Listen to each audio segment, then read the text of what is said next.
बोलिए शिव शंकर भगवान माता पार्वती की जय। मैं आप सभी को ये बताना चाहती हूँ कि हमारे दो चैनल और भी हैं। मधुर भजन और आरती के लिए मन राखियो और डेली जनरल नॉलेज के क्वेश्चंस के लिए लर्निंग बाय डूइंग। इन दोनों के लिंक डिस्क्रिप्शन बॉक्स में दे दिए हैं, एक बार आप जाकर देखिएगा जरूर।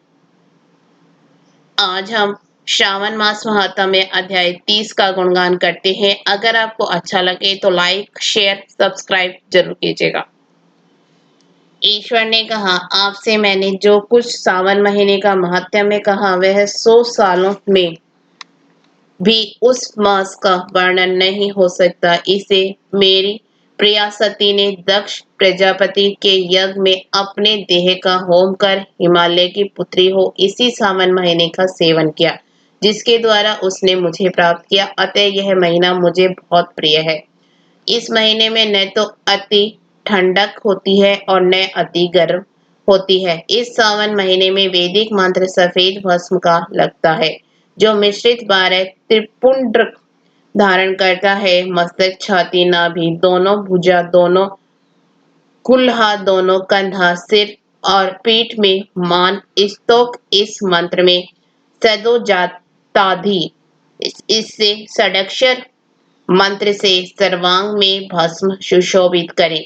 शरीर में 108 रुद्राक्ष को धारण करें। 32 रुद्राक्ष कंठ में, 22 मस्तक में, 12 दोनों कानों में, 24 दोनों हाथों में, 8 दोनों भुजाओं में, एक भाल में और एक शिक्राग भाग में ग्रहण करें। इस प्रकार 108 रुद्राक्षों से अपनी देह को सुशोभित कर मेरी पूजा करें। पंचाक्षर मंत्र नमः शिवाय जापी हो। हे विप्रेंद्र, ऐसा करने मात्र से सावन महीने को मेरा प्रिय जानकर इस महीने में केशव तथा मेरी पूजा करें। मुझे उसमें कृष्ण जन्माष्टमी अधिक प्रिय है। इसी दिन देवकी के गर्भ से हरि प्रादुर्भूत हुए। हे विप्रेंद्र, यह मैंने सावन महीने का लेश मात्र महत्तम में कहा। सनत कुमार ने कहा, हे पार्वती, सावन महीने के जिन कर्मों को आपने कहा वे सब सुनने के समय आनंद रूपी सागर में मगन हो जाने से तथा बहुत हो जाने के कारण याद नहीं है। हे नाथ, तथ्य रूप से आप कहे जिस क्रम से पता हो तथा मैं सावन द्वारा भक्ति से ग्रहण करूंगा। ईश्वर ने कहा, समाहित हो शुभ अनुकर्मणि का सुनो।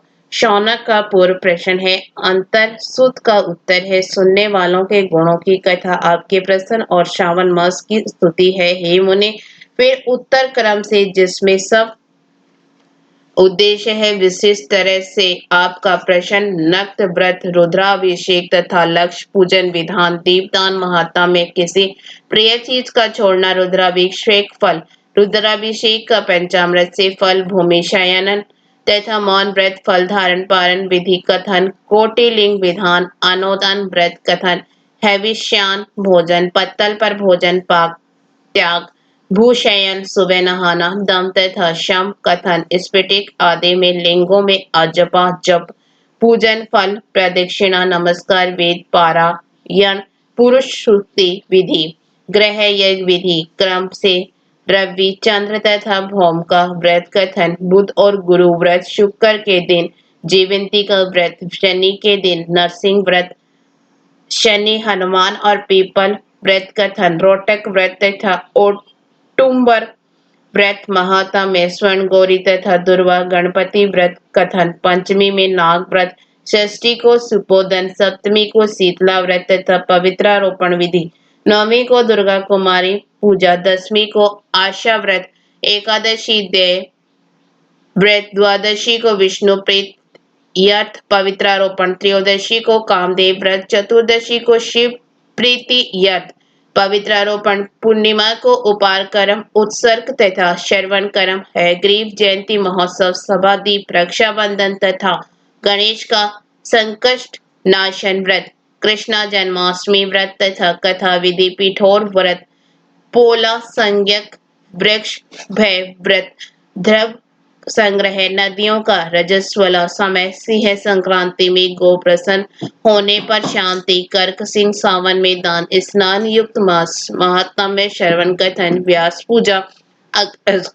ऋषि आराध्य विधि कर्म तथा व्रतों का फल निर्णय तथा मास महात्मा में श्रवण द्वारा महीने के सब व्रतों का फल भागी होना। हे सनत कुमार, आप अपने मन में इसी क्रम को ग्रहण करें। इस अध्याय को जो श्रवण करता है तथा जो श्रावण महीने के संपूर्ण महात्म्य को श्रवण करता है वह महीने की सब व्रतों का फल प्राप्त करता है। हे विप्रशे, अधिक कहने से क्या लाभ। इस सावन महीने के किसी एक व्रत के करने से वह मेरा प्रिय पात्र होता है। सूत ने सौनक आदि ऋषियों से कहा, हे देवर्षिगण, कानों में अमृत पान कर हम आनंदित तथा कृतकृत्य हो गए। देवर्षितम सनत कुमार सावन महीने की उनके और अपने हृदय में शुभ का स्मरण कर उनकी आज्ञा लेकर अपने आश्रम में चले गए। इस परम रहस्य को किसी से न कहें। हे प्रभु, आपकी योग्यता देखकर मैंने इसका वर्णन किया है। इसके साथ ही 30वां अध्याय समाप्त हुआ।